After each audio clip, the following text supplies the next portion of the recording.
Happy Sunday, folks. And I hear I'm sunburnt. I was outside quite a bit today, so don't worry too much. I'm accustomed to this. Uh, Quick updates about this last week. So the legislative session is closed. There's $100 million bookmarked for dredging in our bay, and that's contingent upon the feds putting investment in as well. So unless the feds also invest in dredging in our area, then that 100 mil won't come. But the money is there, it's bookmarked, and as long as the feds do their part, dredging for the bay is good to go. Which I believe this particular dredging is the dredging that takes it from a 38-foot draft to a 45. We'll see. And for folks that have tracked it, that's an integral part to getting larger scale shipping back in our area.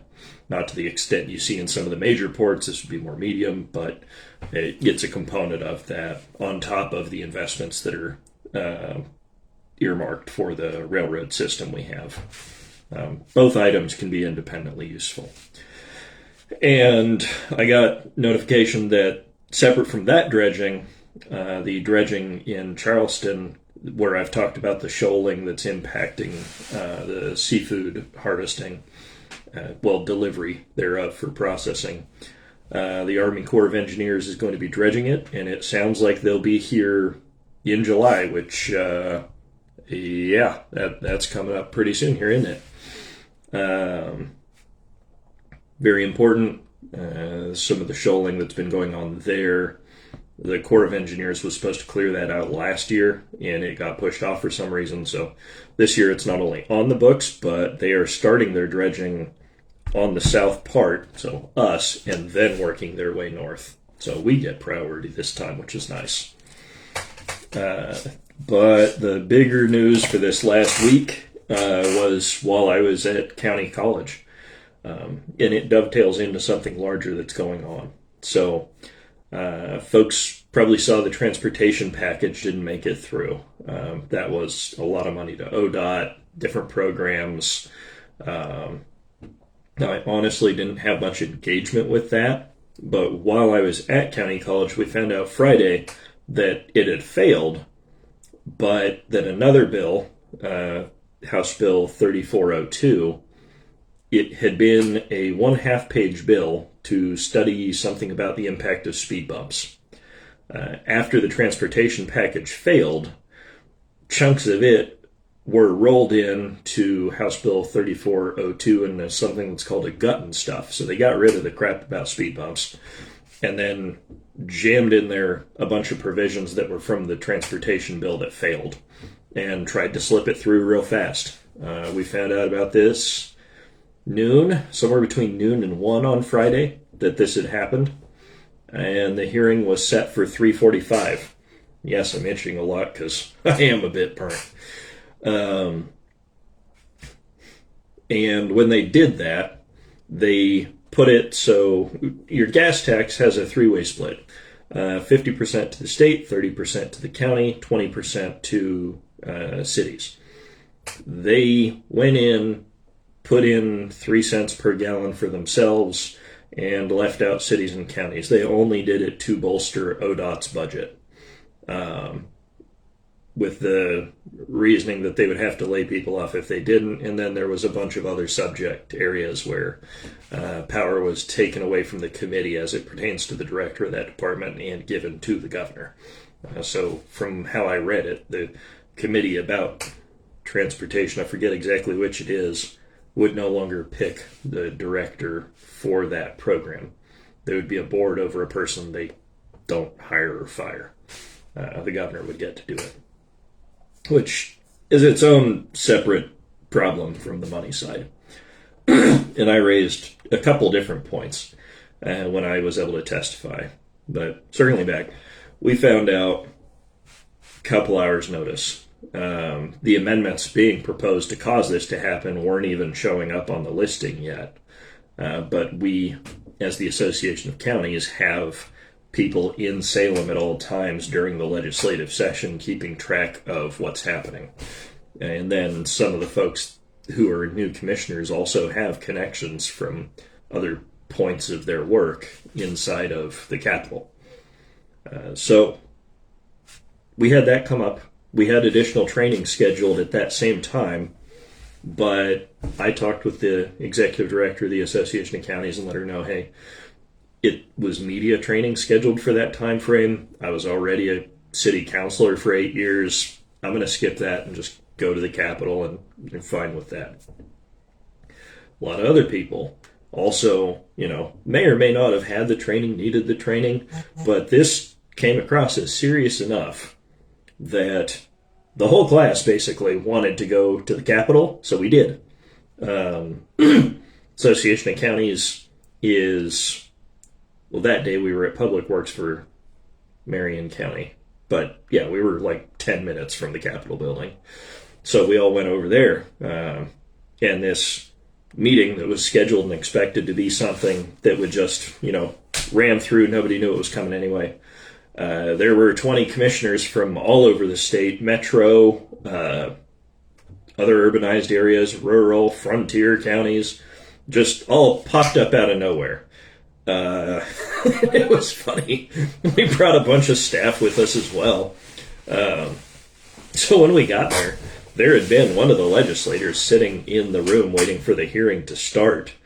And then she started going back and forth, back and forth, back and forth. And then staff were shuffling. And then she came back, took her water bottle, and left. We didn't know what was going on. It ended up being it was supposed to start at 3:45. It did not start until 6. We got rumors coming to us through the different sources we have around the building that conversations were happening. They were trying to figure out where so many commissioners just came from out of the blue. They thought this was going to be quick and easy and just shoved through.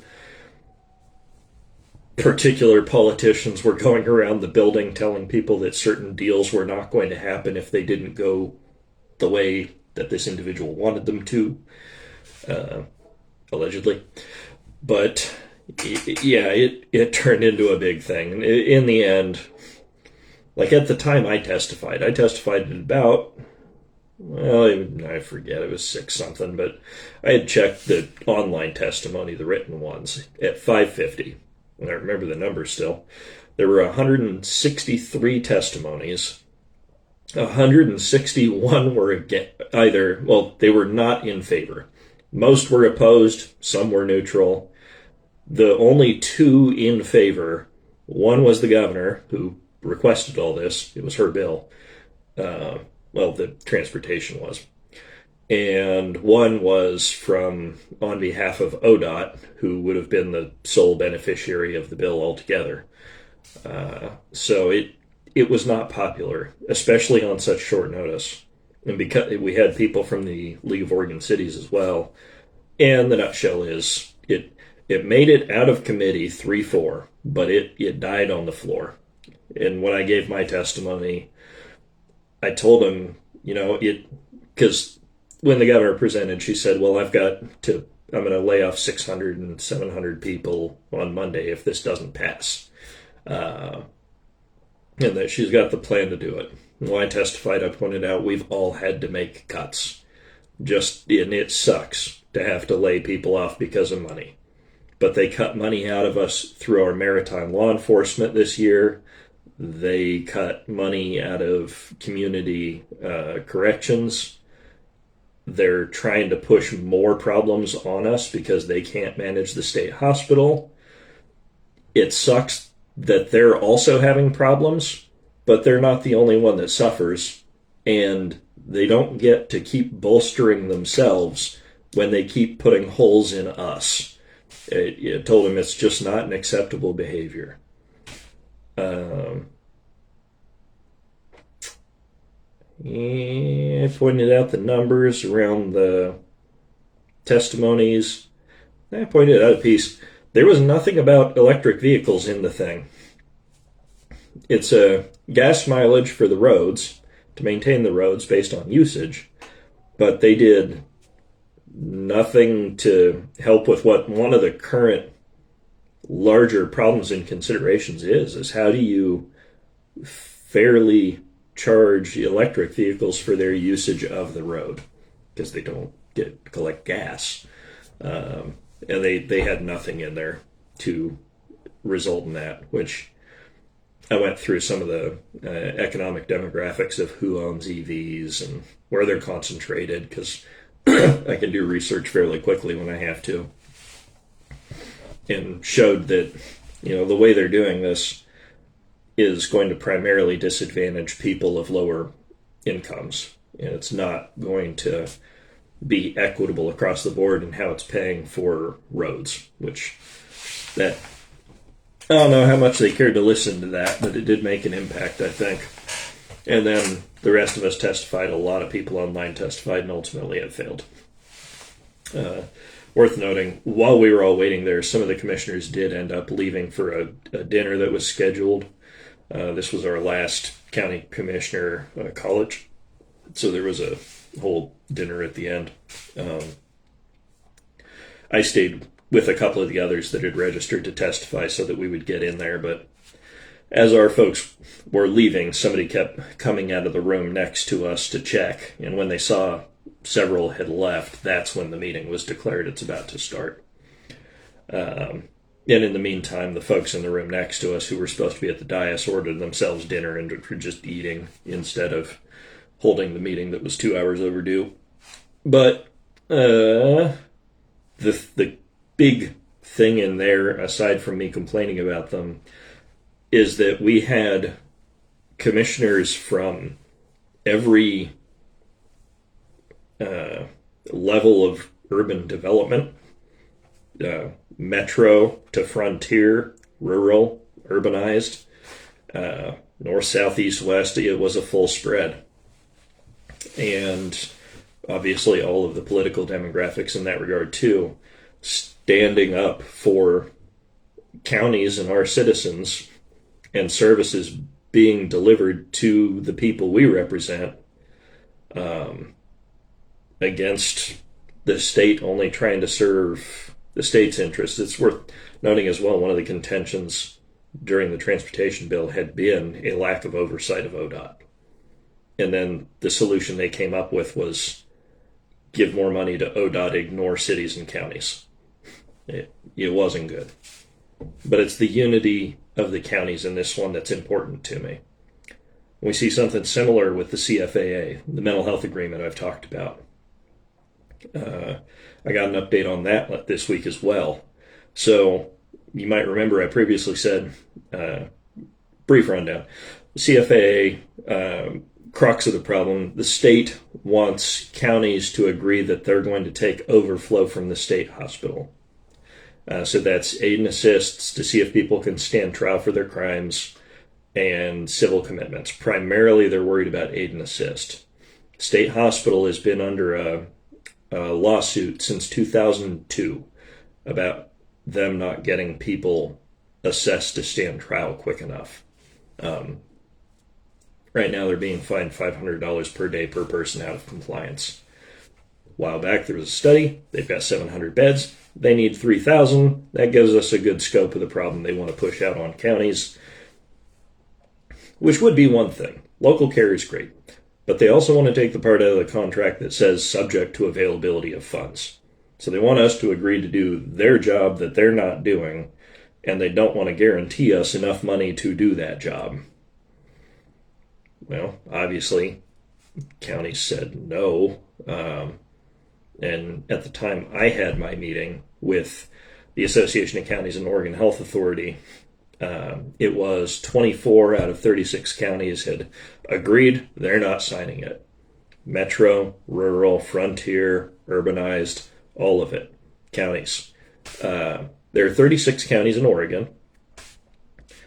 Conversations took place after that I wasn't at. Association of Counties Executive Director and other folks with different approaches to negotiation were in these other meetings. I have my time and place.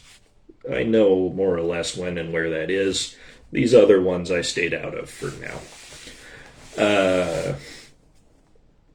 Those were not going well.